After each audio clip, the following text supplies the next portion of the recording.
Can you hear me? Yes. Any feedback? No. Good. Well, so whatever sort of like super secure like system you have on that end, you obviously needed to hack through it in order for us to join each other. As I was doing my best to sort of preamble and kill time with the audience here. So thanks. So apologies for everyone for that, but thank you for hanging with us while we sorted this out. I rebooted twice. I rebooted once and it didn't work, so I went back and rebooted again, and it worked. Yeah, right. Isn't that kind of the way to fix everything? You just kind of turn it off and turn it on. Yeah. Patience, everybody. This is sort of like, our version of car talk and between two ferns. So, I mean, we're gonna go after the production crew after this. Rest assured, everyone. We'll discipline them.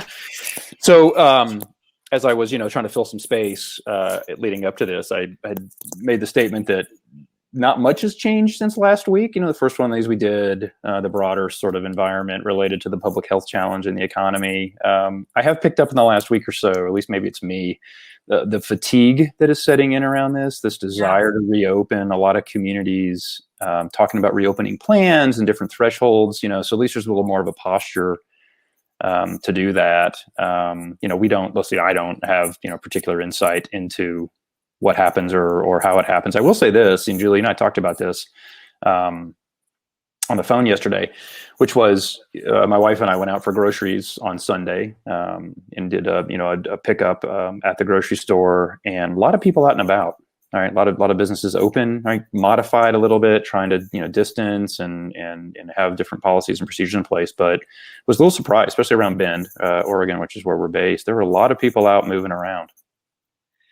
Yeah, this is such a tricky thing because on the one hand, the intervention or to mitigate the virus and whatever's happening on that score is simple because it has to do with physical distancing with huge impacts, right? Huge economic impacts, huge sort of workflow and life flow impacts. And so I think we need to think of it the way I've been thinking about it. And again, we're not advising anybody here. We're just talking about our experience and kind of the experience with some of our portfolio CEOs.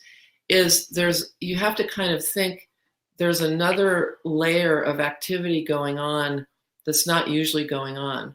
So so when we're thinking about things and problem solving, this is an element. This is a design feature to how we're making decisions and how we're managing money and managing our families, managing our teams and working. And I think that is tiring. It's also, I think constraint is tiring to people. People are not used to it, right? So we had a nice day here and there were people out, camping and paddleboarding and having picnics and stuff like that. And I was like, this is really interesting because I think the stay-at-home order is still under effect. But it's, I think that's about the human spirit to like strive forward and kind of try and make things happen, And I think we see this in our portfolio companies. One of the ways we see it is all the leaders and teams, really, really working with, in the end, there's a finite number of levers that you can pull to adjust the scenario planning for surviving and thriving. But, really working to make sure that their teams stay related, in communication, that everybody's okay, and all of that. So, the strain is real. And people have their kids at home too, which is not a normal state of affairs. We've had a lot of Zoom calls where we had one where somebody was getting ready to say the most important thing in their presentation, and a kid ran in and said, "Hi." It's human. It's really human, I think, and I think that's an important feature of getting through this. That authenticity is a major feature of quelling fears and delivering bad news. If you have to deliver bad news, if you do it authentically and thoughtfully, people are going to respond a lot better than if you don't say anything or try to, make it something that it's not. Yeah, for sure. So we want to kick off with questions here. I have one that's come in the question thing, and Jim, thanks for submitting that one. So basically, I think this is talking about, just to read it directly, if an executive summary is emailed to you, what usually gets your attention to want to follow up? So I think there's a lot to unpack in that. Julie, if you want to sort of provide some thoughts on process and how we look at things. Yeah, so when, we have some criterion for the fund. And so when we're looking at executive summaries, first of all, we look to see if the person submitting it actually has a clarity around the business that they're in. We look for strength in the team. We look for traction. We have thematic areas that we invest in, but generally it falls into two buckets, which is technology and consumer products companies, and also if it's real. So we get a lot of proposals, a lot of decks that are pretty aspirational, and I think that aspiration is good, but when it comes to investment, facts are friendly. So I'll give you an example of this. We have these open application periods, so you don't have to know somebody to get into our flow. If you meet the criterion, you can apply. And one of them is, it's very rare for us to invest in pre-revenue companies. It's a very high bar. I think maybe we have done one in the history of the funds. And so we get a lot of people that apply that are fudging on whether they have revenue or not. And really, if you have revenue or not, it's a yes. It's a kind of a binary thing. So those types of that type of clarity is something I think that really stands out to us. Robert, you want to add some? Yeah, no, I agree with all of those things. I think about, and I think this is what we've tried to work into our process. I mean, fundraising is a sales process, right? You, as a founder, as an entrepreneur, you're essentially selling, right? You're trying to sell ownership in your company, but you're selling your vision, you're selling your team and your ability to execute.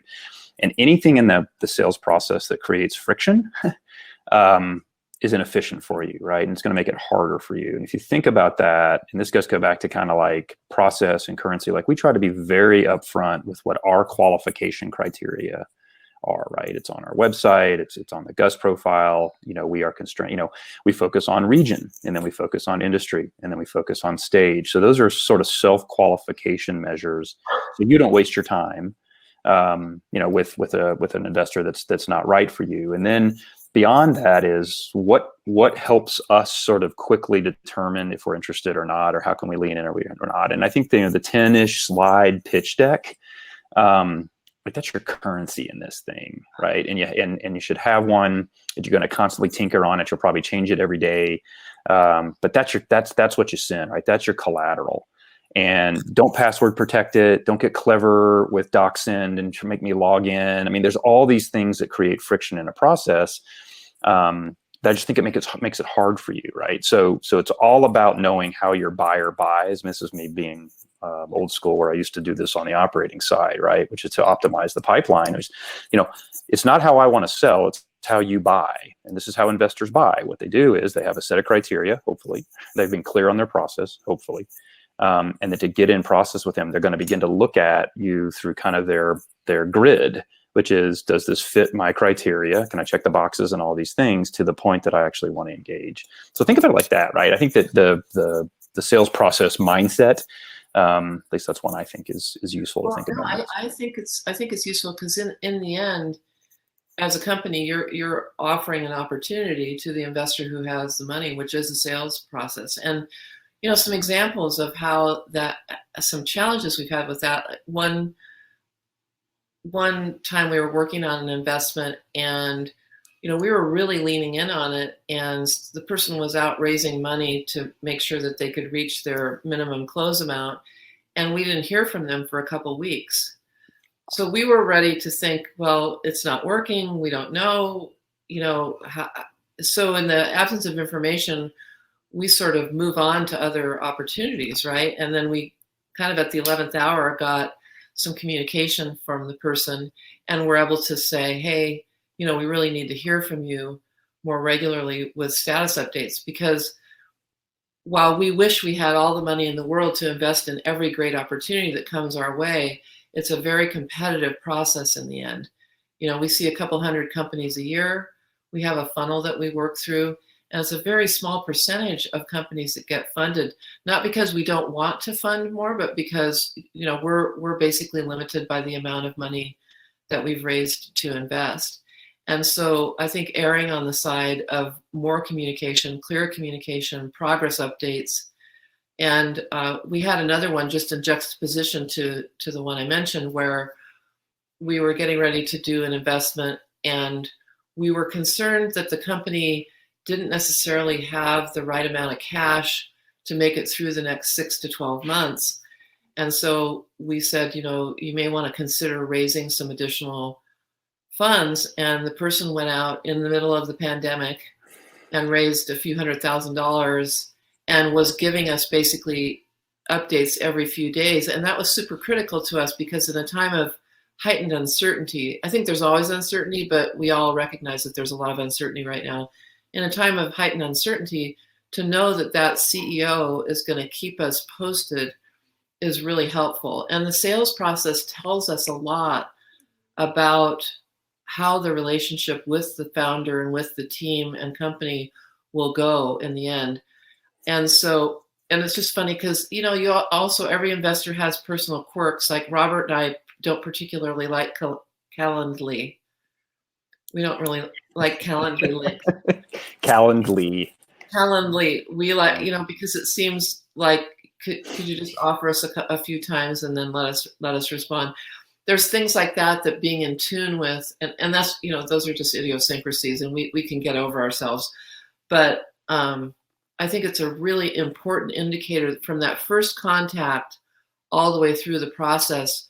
We're assessing you, and you should be assessing us as well. And I think that's an important feature of this too, is learning enough about the potential investor to know whether they're going to be a good partner. And, I've had some challenging capital partners in my days of being an entrepreneur, and it takes a lot of work. Yeah, and no sort of hate directed towards Calendly. I'm all about sort of calendar optimization and trying to not randomize yourself. But I think what it ends up, at least with us and the lens that we put on this a lot, is how you interact with us. Again, we're nothing special. We're just sort of a fixture on the landscape that does a certain thing related to the growing of a company. But how you interact, how you follow up, it still blows me away. We have, again, we try to be open and accessible, and we pretty clear about what we're trying to do. And then we have a process where if it's something that's interesting, we're going to schedule a 30-minute phone call.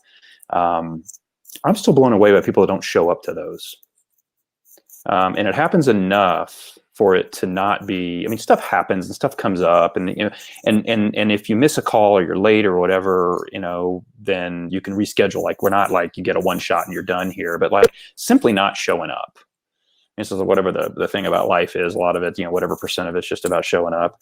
Because beyond, us sort of sitting here waiting to talk to somebody and they don't, it's like, well, what happens if this is going to be a meeting with your biggest potential customer, right? Your biggest potential distribution partner. You're going to get to a point with the company where you're actually going to have an opportunity to sell it to somebody. How are you going to interact in that process?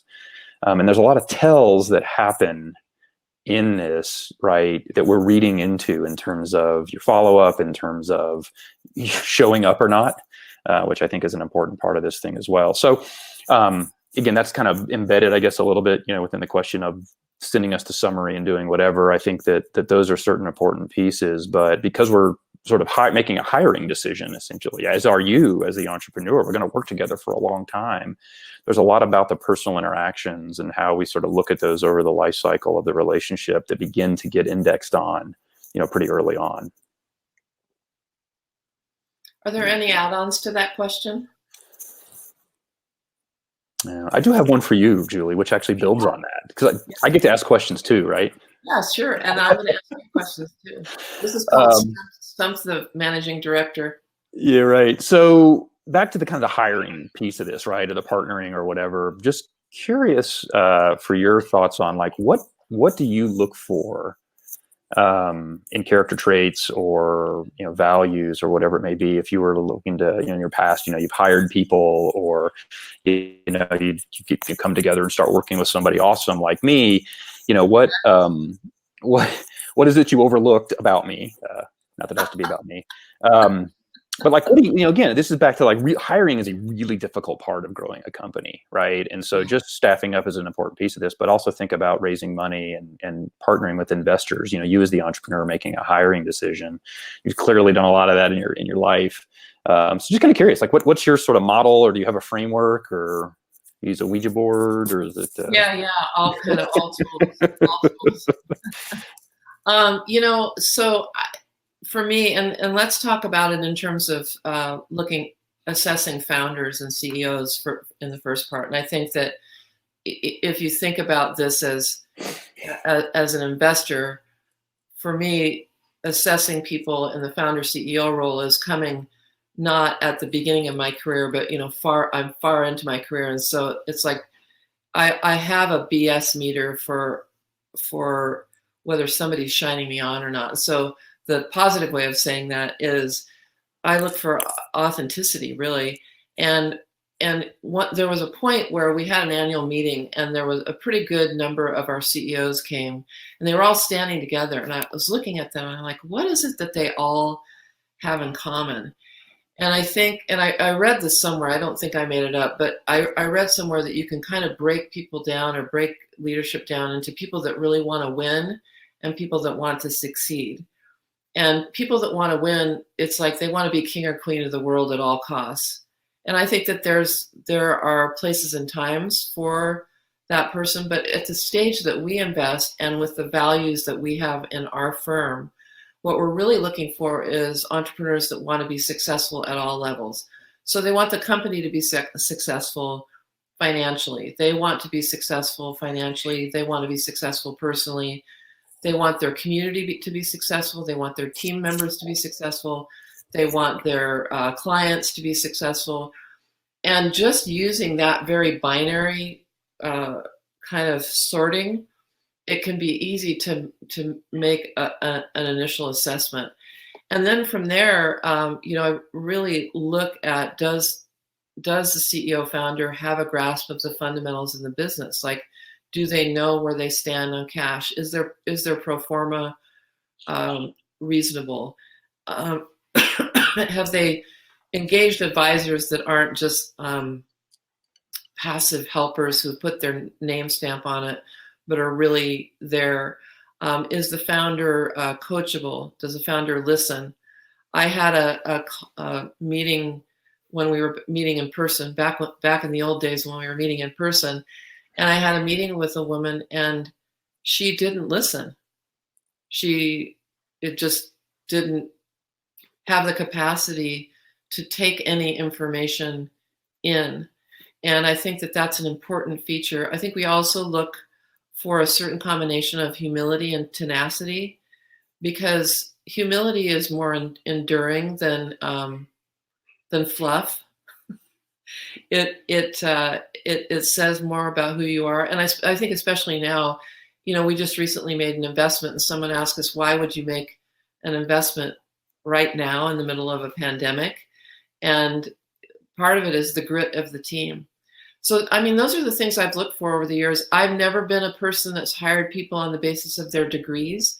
Even sometimes their history. It's like, can they tell me the story of how they could do this job and how they could fit in? And that's in part my own background. I've been an entrepreneur since I was a little kid. I've never fit in a box. And so the people that hired me earlier on, before I started starting companies, were people that saw my potential to help solve that particular problem. So those are some early thoughts. Yeah, I'm just multitasking here. So a question that came in here, this is a good one. Kind of leads to one there I was going to go for, so I'll sort of editorialize on this for you as well, Tony. But Tony's question is, missed last week, no problem. Appreciate you showing up this week. if you covered this. From what you hear in the investor community, just how different is the environment now versus pre-pandemic? How would you characterize the differences? And so I think that's a good framing question, right? And what I picked up on yesterday, and I think I'm also guilty of saying this, which is like, well, periods of economic softness or downturns or whatever are great times to start companies, right? Which has become a little bit of almost of a throwaway phrase. And it's like, why is that? Like, what is it that is about, slower economic times, because everyone was trying to wrap themselves as this began to happen. They're like, well, during the great financial crisis, that's when Uber was founded, and that's when whatever. So I think those are good in terms of startup land stories. But like, curious, Jilly, like why is it that this would be a good time to start a company, or what are the attributes of times like this that make for the creation of longer term sustainable companies? Yeah, that's a really interesting question. I think about the companies that I've started, and they were all started during times of economic challenge. And I think it's because number one, there's opportunity in the gaps. So where things have fallen away, like where things were normalized, then there's opportunities for people to think in new ways and do new things, right? So I was on this call with it was a virtual tour with the National Gallery of London yesterday. And that's a venerable, long-time traditional institution, right? And what's happening right now inside of their business model, which is part philanthropic, part endowment, and part income from their cafe, their store, and admission costs into the gallery in London, they're thinking about all the different ways that they could now make their collection available in digitized form to be more inclusive. So now people are going to have access to that art that they would not have in any other circumstance. So innovation and disruption and the collapse of certain things brings an opportunity for innovation. I think on a tactical level, talent is less expensive and talent is available. And people think, oh my God, I've done all this and I've been inside this box for all these years and I did all this. And now surprisingly, I got laid off. I'm going to try that thing that I never thought I could try, because why not? Or I'm going to go back to school, or I'm going to build the wooden boat I thought I would build, or I'm going to spend more time with my kids. Like there's just all kinds of different things that come. That's why that, that whole thing about the Chinese symbol for opportunity and challenge is the same. It's Mm-hmm. out of very difficult circumstances. I think it's a way the human mind works to say, how can I solve this differently? And the other thing is, again, we have. I just talked to a company yesterday that's raising money. They're going to close around at the end of May, and they're a real estate based business. And they were like, well, people say to us, it's going to cost so much for your tenant improvements, but now there's all of this Class A office space and places available that are willing to negotiate deals to have their stores present. So things change, right?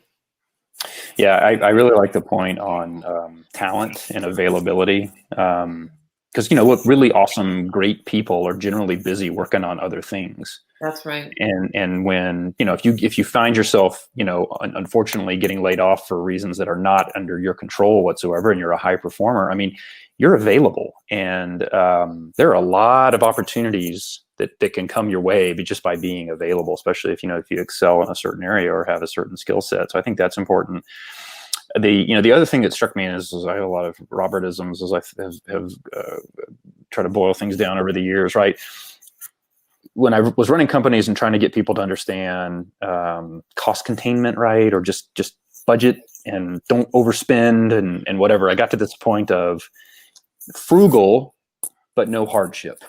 And so instead of having a 700-page expense manual, right, I had a guy that worked for me, and he's like, hey, I'm going to meet you in wherever we were going, San Francisco.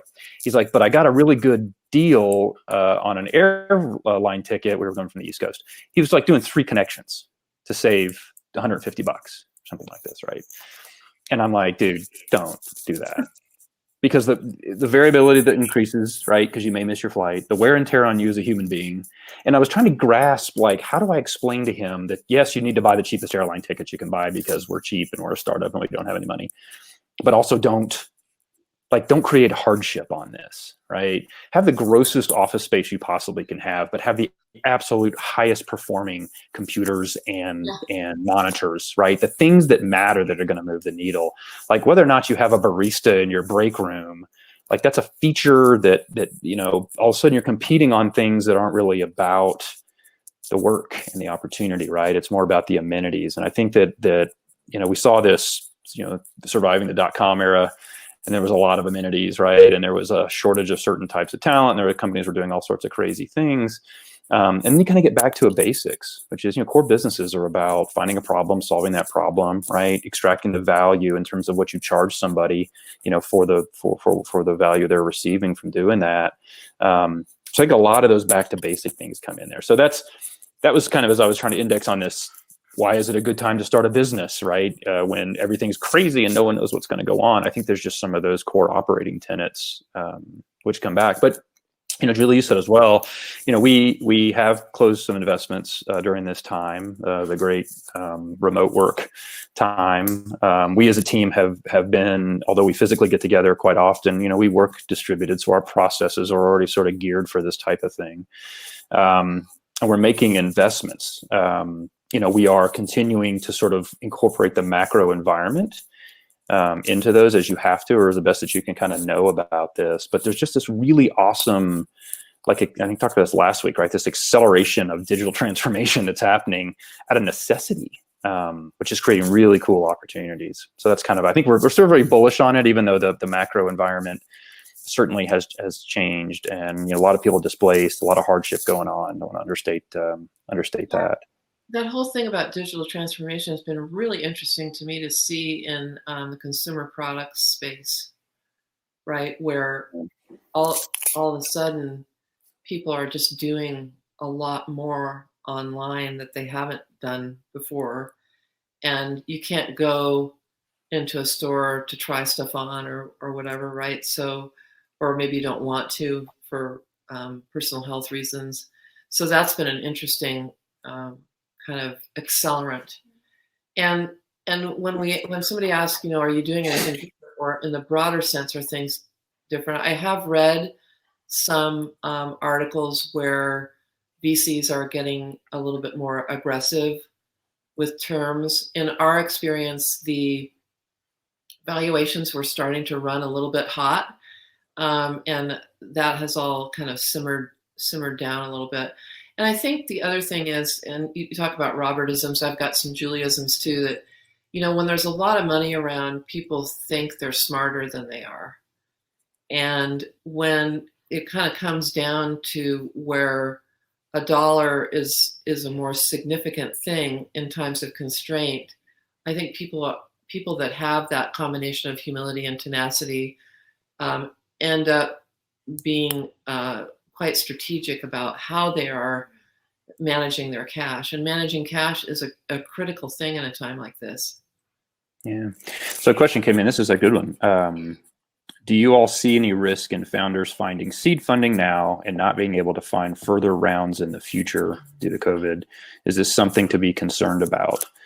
Some thoughts on that, Julie?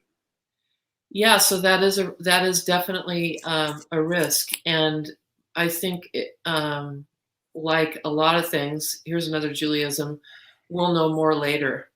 So what we're trying to do is make sure that the companies that we're investing in have enough cash runway to bridge this time, so that the Series A, Series B, and beyond investors have a little bit more information, so that they know where they're investing. And I'm thinking of one opportunity in particular has a lot of VCs that are sort of in conversation with them about their next round, but they're all saying, well, let's wait till June. And I wouldn't be surprised in June if they say, let's wait a little bit longer, just because of the constraint. But in the meantime, seed stage companies, like one that we closed last week, will have a chance to leverage the investment to continue to develop their product, to develop their team, to be completely ready to roll as things open back up.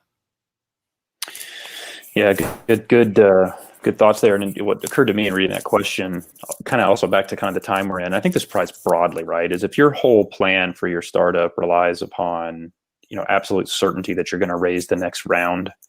I mean, I think there's some risk in that model, right? I think you have to think about your business and you think about the capital needs of the business. And a lot of times as entrepreneurs, you may get feedback like, hey, I'm raising, $500,000 on a convertible note. And someone says, well, that's not enough money for you to achieve the vision of this company. Well, clearly not, right? In most cases, but it's okay then to say, look, here's my plan.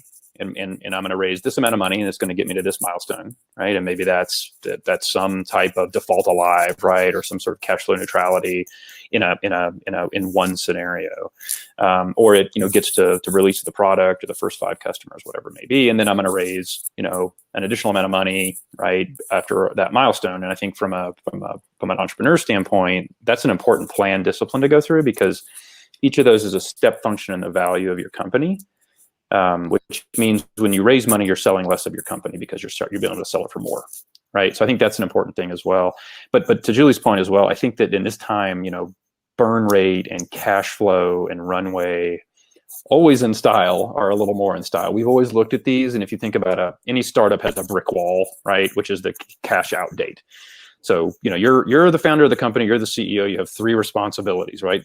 One is to set the vision for the company, and you're going to say it over and over and over and over and over and over again, especially as your team grows. 2 is to attract great people, right? And the other is to not run out of money. And so, that's a very measurable thing, 0 cash. And it's a wall that's always out there. And I think that you've got to understand what you're doing now that will either let you jump over that wall and have more cash or have sort of traction from customers, or the cash that you're raising gets you, a certain amount of runway, especially during this time. I think we talked about this last week, which is Q2 is about survival, right? Q3 and Q4 is going to be about sustaining and sort of being in business as we get clarity to what's actually going on. And maybe we return to a little more of a growth mindset, at the beginning of next year, Q1, Q2 next year. But if your plan is like, look, I got to raise, $5 million, in July or August, summer months are always tough anyway. I think there's some risk in that plan. Yeah, and the framework that Robert mentioned about surviving and then sustaining and then thriving, we're sort of looking at that as a rolling time frame, right? So what are those windows?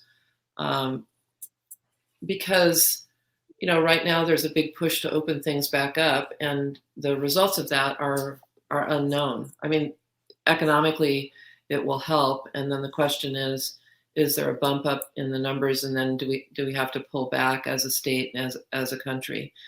So that'll be an interesting factor in all this. There was something really smart I was going to say, but it's fun. I have no doubts. All right, I have another question for you, which is around you've been making investments through Cascade since 2014. You're an angel investor prior to that.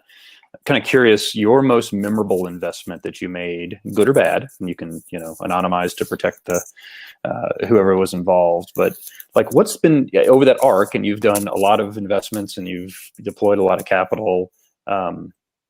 What's been one of the more memorable investments that you've made? That is such a complicated question for me, because they're all memorable in different ways. So I think what I would do on this is I'll go to the most recent one, which is a company that's a direct-to-consumer company. And, we have been in conversation with them for quite some time. And when we first started, I think we thought, well, this is a cool idea, but will it actually gain any traction? And it turns out that it did, on the basis of one simple product. And then we were like, well, we do want to do this. We're interested in doing this, and we're kind of leaning into it. but are we really crazy to do it at this time?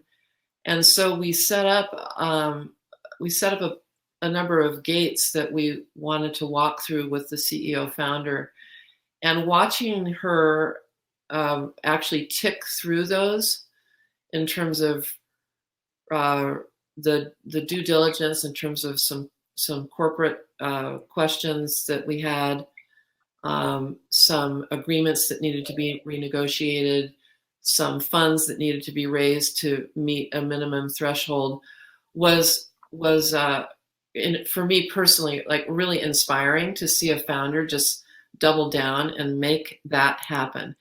And I had an executive coach when I first started being an entrepreneur, and one of the things she used to say is, "Are you a promise for this? Like, if you say you're going to do something, are you going to do it?" And this founder just nailed every single one of these things over a period. Like, it took a few months to get to this point.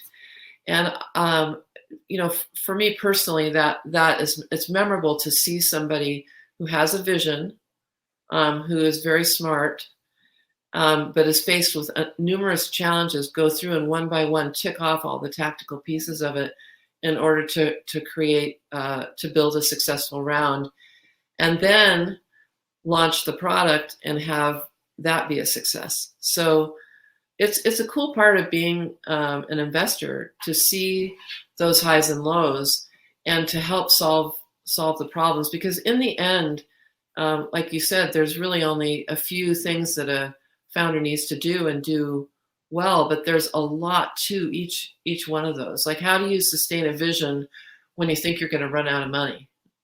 Or how do you sustain a vision when you might not have the right team members, or there's somebody that you want but you can't afford them? All of those combinations.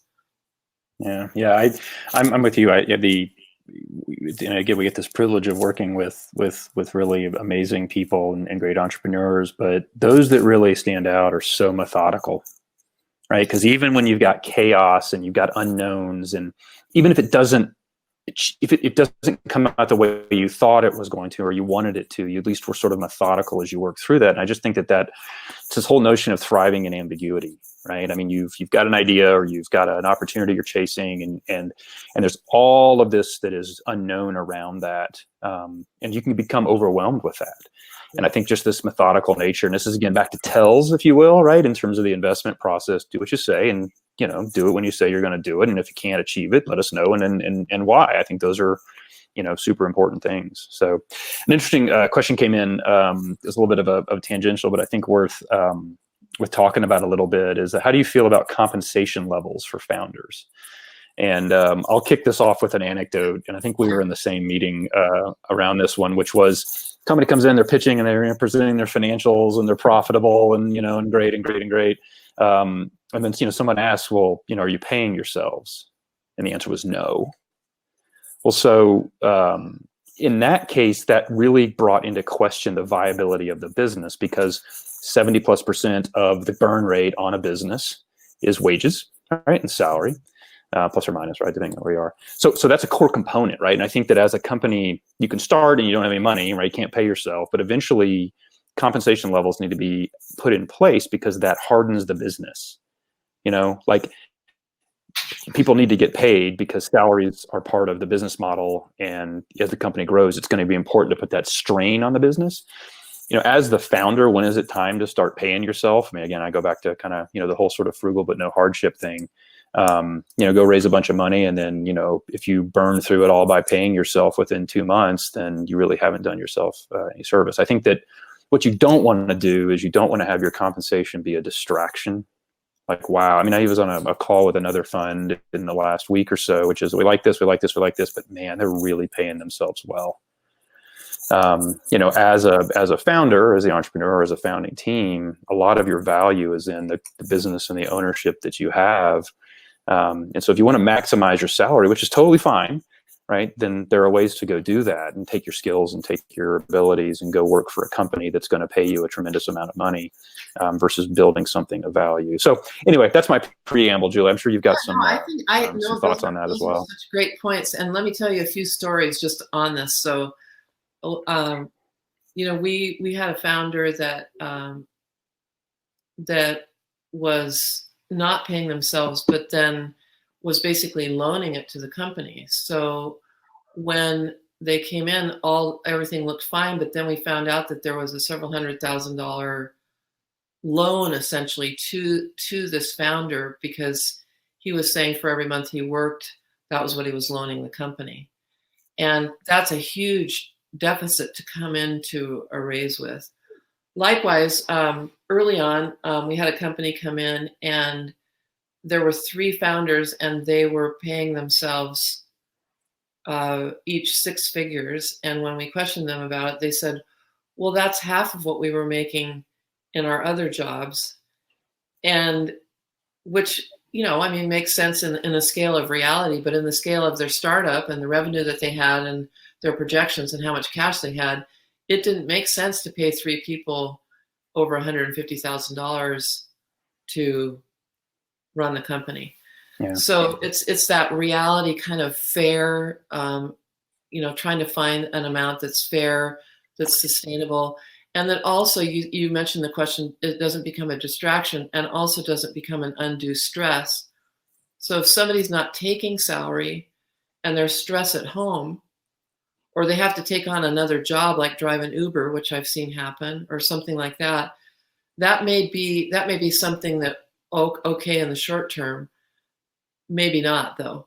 It's like you have to really balance, because if you think about this is like you're really the engine of the company, and you've got to have enough fuel coming into your engine to make the thing go. And so we really advocate for the founders to try and take a fair and reasonable salary if they can, and when they can. But sometimes it's not possible, but it's balancing it so that it doesn't become a distraction in either way, that it's too much or too little. Yeah, no, compensation could be, its own. Maybe we should do a session particularly on that. And again, I'm certainly not a compensation expert, but there's ways to think about this, right? Which is, especially as you build your team. So go beyond the founders. Maybe you still don't have a ton of money, and you're trying to recruit folks, and so you have a lot of things beyond money that you offer candidates when you hire. If you work for a very large company, if you work for Microsoft or whatever, which are great companies and great places, your responsibilities are sort of this, like I do this piece of this thing in this context, versus if someone is truly looking for a broader set of opportunity or a broader, width of impact they can make in a company, like those are things back to hiring, right? You kind of probe at, out of the gate. I think, options and equity compensation is certainly part of the calculus as well. That is something that is upside potential, right? In lieu of cash, you can have that conversation with folks. You can be like, look, I got 2 levers, right? I can pay you salary or I can give you equity. And then we can sort of blend based on those things. But I think that the ultimate is you want to get the business to a point where you're paying salaries that are indicative that it's a real business, right? Because I think that de-risks your business, right? That you're actually running payroll in a way that says this is a going concern, or at least this has some dynamics to it. And then as you scale up, you don't want it to be a distraction for people, right? That they're very underpaid and it's creating stress or strain at home, because what will happen is you'll get attrition, right? Folks will be like, I just can't. I love the work and I love you and I love the opportunity, but I've got to make more money. So those are just, I think, some tension that kind of comes in there. And maybe this is a good point to close on. So one of the things that we ask founders when we're getting ready to invest is, what would make you quit? And this is something that would make people quit, is if they aren't able to take a salary. And sometimes people have life changes and it happens. But in this kind of business, in an entrepreneurial business, we're really looking for people who are not going to quit, because this is hard. It's a really hard thing to do. And Robert and I have a number of startups between us, and we've been through, I think, every tough circumstance there likely is. And it's not for the faint of heart to do this. You gotta have the drive and interest to stick with it. And I think that we had a sustained, expansive economy. And I think during that time, there were a lot of things starting up and money available. And now I think it's a little bit more constrained. And so it's going to have a different set of challenges to move forward on. Well said, and a good concluding point for us. So thank you, everyone that joined us today and for the questions. Our plan is to continue these. Like I said, we'll do it again next Wednesday. Apologies again for the audiovisual challenges at the beginning of this. You did see real-time troubleshooting going on your screen, and appreciate all the comments as well. That was super helpful. Again, just trying to make these valuable to everybody. So with that, thank you. Julie, I don't know if you have any parting thoughts. Otherwise, we'll wrap up. Take good care of yourselves. Stay healthy. All right. Thanks, everyone. We'll see you next Wednesday. Bye.